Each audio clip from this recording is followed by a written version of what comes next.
kembali lagi di Ini Adalah Konspirasi. Di episode kali ini aku akan membahas tentang misteri hilangnya Dennis Martin, kasus yang belum terpecahkan di Great Smoky Mountains. Taman Nasional Great Smoky Mountains, sebuah tempat yang terkenal dengan keindahan alamnya yang mempesona. Tiap tahun, Taman Nasional ini menarik ribuan pengunjung yang ingin menikmati udara segar, pemandangan yang menakjubkan, dan ketenangan hutan yang lebat. Namun, di balik pesona alam ini, tersembunyi kisah yang mencekam dan penuh misteri. Ini adalah cerita tentang Dennis Martin, seorang anak laki-laki berusia 6 tahun yang menghilang secara misterius di salah satu taman nasional paling terkenal di Amerika Serikat. Kasus ini tidak hanya mengguncang keluarganya, tapi juga menarik perhatian nasional, meninggalkan lebih banyak pertanyaan daripada jawaban. Dennis Lloyd Martin adalah seorang anak laki-laki yang dikenal ceria, penuh energi, dan sangat dekat dengan keluarganya. Lahir pada tahun 1963, ia adalah anak bungsu dari keluarga Martin yang tinggal di Knoxville, Tennessee. Ayahnya, William Martin, adalah seorang penggemar kegiatan alam terbuka, dan tradisi keluarga mereka adalah merayakan Hari Ayah dengan berkemah di Taman Nasional. Pada tanggal 14 Juni 1968, William membawa Dennis, kakaknya Doug, dan kakeknya Clyde Martin untuk melakukan perjalanan berkemah ke Taman Nasional Great Smoky Mountains. Mereka memilih untuk pergi ke Spencefield, sebuah lokasi yang dikenal di kalangan para pendaki sebagai salah satu tempat terbaik untuk menikmati keindahan alam di sepanjang Appalachian Trail. Perjalanan mereka dimulai dengan antusiasme. Pada pagi hari,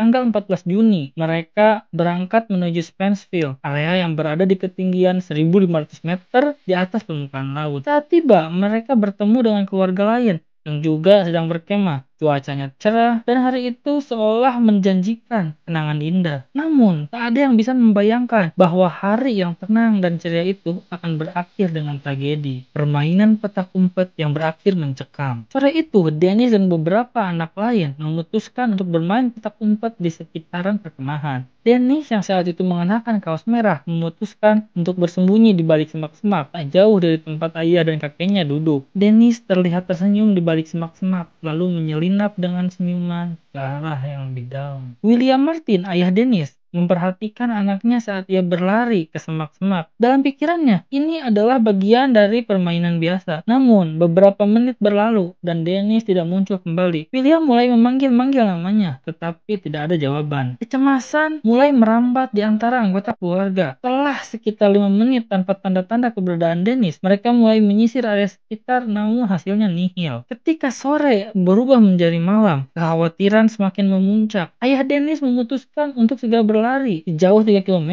ke Ranger Station terdekat untuk meminta bantuan. Pada pukul 8.30 malam, pencarian resmi dimulai. Sejak saat itu, pencarian besar-besaran diluncurkan, melibatkan lebih dari 1.400 orang dari berbagai organisasi, termasuk National Park Service, militer, relawan, dan tim SAR. Pencarian dilakukan dengan menyisir hutan, lereng bukit, serta gua-gua di sekitaran area tersebut. Meski ribuan orang dilibatkan dalam pencarian selama berminggu-minggu, tak ada satupun petunjuk yang mengarah pada kebenaran keberadaan Dennis. Area yang mereka telusuri mencakup lebih dari 150 mil persegi, tetapi jejak Dennis seolah lenyap begitu saja. Tim SAR menggunakan segala metode yang mungkin, dari helikopter hingga anjing pelacak. Namun, bahkan anjing pelacak yang terlatih tidak dapat menemukan jejak yang signifikan. Kasus ini semakin menjadi teka-teki ketika seorang saksi bernama Harold Key yang berada di area Taman Nasional yang berbeda pada saat yang sama melaporkan bahwa ia melihat sesuatu yang mencurigakan. Harold Key dan keluarganya sedang berkemah di sekitaran Cades Cove, sekitar 9 km dari lokasi Dennis hilang. Ia mengaku mendengar suara teriakan anak-anak diikuti oleh penampakan seorang pria yang berlari cepat menuruni bukit dengan anak kecil di bahunya. Ia merasa pemandangan itu aneh, tetapi tidak memikirkan lebih lanjut sampai berita hilangnya Dennis muncul di media. Laporan Harold Key ini memunculkan teori bahwa Dennis mungkin telah diculik, namun tidak ada bukti yang mendukung teori ini, dan polisi tidak bisa memastikan apakah anak yang dilihat Harold adalah Dennis Martin atau bukan. Setelah pencarian berakhir, tanpa hasil. Berbagai teori mulai muncul. Salah satu teori adalah bahwa Dennis mungkin telah tersesar di hutan dan tewas akibat elemen alam, seperti cuaca atau serangan binatang buas. Ada juga spekulasi tentang penculikan, di mana seseorang mungkin telah memanfaatkan kesibukan di area tersebut untuk membawa pergi Dennis tanpa terdeteksi. Teori lain yang lebih ekstrim adalah mengusulkan kemungkinan bahwa Dennis mungkin telah menjadi korban dari kekuatan supernatural atau makhluk yang mendiami hutan. Sebuah teori yang diilhami oleh cerita rakyat lokal yang berkembang di sekitaran Great Smoky Mountain. Setelah beberapa bulan pencarian tanpa hasil, kasus hilangnya Dennis Martin secara resmi dinyatakan ditutup. Keluarga Dennis, terutama ayahnya William Martin, tidak pernah berhenti mencari jawaban. Namun hingga hari ini tidak ada yang tahu apa yang sebenarnya terjadi pada Dennis di hutan Great Smoky Mountain. Misteri hilangnya Dennis Martin masih menjadi salah satu misteri paling membingungkan dalam sejarah Amerika Serikat. Sebuah kasus yang membawa pertanyaan tentang seberapa luas dan menakutkannya alam liar, dan seberapa kecil kemungkinan seorang bisa menghilang tanpa jejak. Apakah Dennis menjadi korban alam liar yang keras, ataukah ada tangan manusia di balik hilangnya Dennis? Apakah kita akan pernah tahu kebenarannya? Jika kalian tertarik dengan misteri seperti ini,